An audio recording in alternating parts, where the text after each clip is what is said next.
गौतम बुद्ध के बचपन का नाम सिद्धार्थ था। अक्सर सिद्धार्थ एकांत में जाकर ध्यानमग्न रहा करते थे। एक दिन की बात है, सिद्धार्थ अपने उपवन में एक शांत जगह इसी प्रकार ध्यानमग्न थे कि तभी एक घायल हंस उनके सामने आ गिरा, जिससे उनका ध्यान भंग हो गया। जब उन्होंने अपनी आंखें खोली तो देखा कि सामने एक सफ़ेद हंस तीर के वार से बुरी तरह घायल पड़ा तड़प रहा था। उसे देखते ही सिद्धार्थ का मन द्रवित हो उठा और उन्होंने उसे तुरंत उठा लिया। धीरे धीरे वे हंस को सहलाने लगे और फिर पास के सरोवर में जाकर उसका घाव धोकर उसके शरीर से धीरे से तीर को निकाला। तीर निकालते ही वह दर्द से तड़प उठा। तब सिद्धार्थ उसे धीरे से सहलाते हैं और उसके घाव पर पट्टी बांध देते हैं। उसी समय एक ओर से कुछ शोर होता है और उधर से उनका चचेरा भाई देवदत्त आता हुआ दिखाई देता है। सिद्धार्थ के हाथ में वह उस हंस को देखकर बहुत खुश होता है और उस हंस को लेने के लिए सिद्धार्थ के पास भागता हुआ आता है। सिद्धार्थ, यह हंस तुम्हारे पास है और मैं इसे कब से इधर उधर ढूंढ रहा था। यह मेरा शिकार है और अब जाकर मिला है। देवदत्त ने हंसते हुए सिद्धार्थ से कहा। नहीं देवदत्त, यह हंस मेरा है। यह तो कब का दम तोड़ देता अगर मैं समय पर इसका इलाज ना करता। सिद्धार्थ ने देवदत्त से कहा।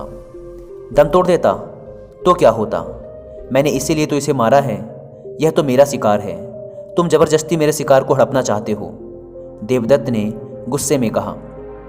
इस तरह दोनों भाइयों में उस हंस के लिए वाद विवाद होने लगा और धीरे धीरे बात बढ़ती गई।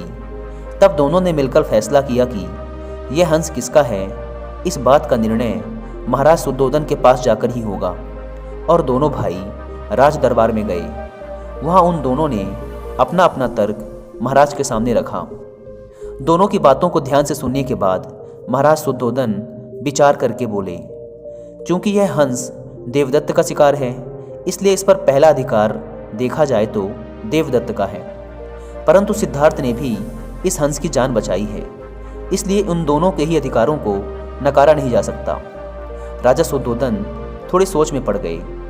तभी उनका एक मंत्री उठकर आता है और राजा के कान में कुछ बात कहता है। बात सुनने के बाद राजा शुद्धोधन ने हंस को सभा में लाने का आदेश दिया। सिद्धार्थ और देवदत्त को कुछ दूरी पर खड़ा किया गया और उन दोनों के बीचों बीच उस हंस को लाकर रख दिया गया।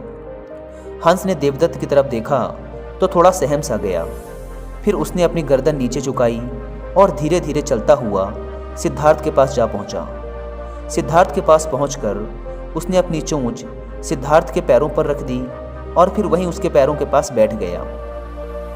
यह देखकर सारी सभा दंग रह गई। इसके बाद राजा शुद्धोधन ने अपना निर्णय सुनाते हुए कहा, मारने वाले से बचाने वाला बड़ा होता है।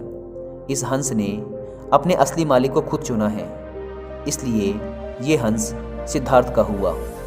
महाराज शुद्धोधन का निर्णय सुनकर सिद्धार्थ की आंखों में एक चमक आ गई और वे उस हंस के शरीर पर धीरे से अपना हाथ सहलाने लगे।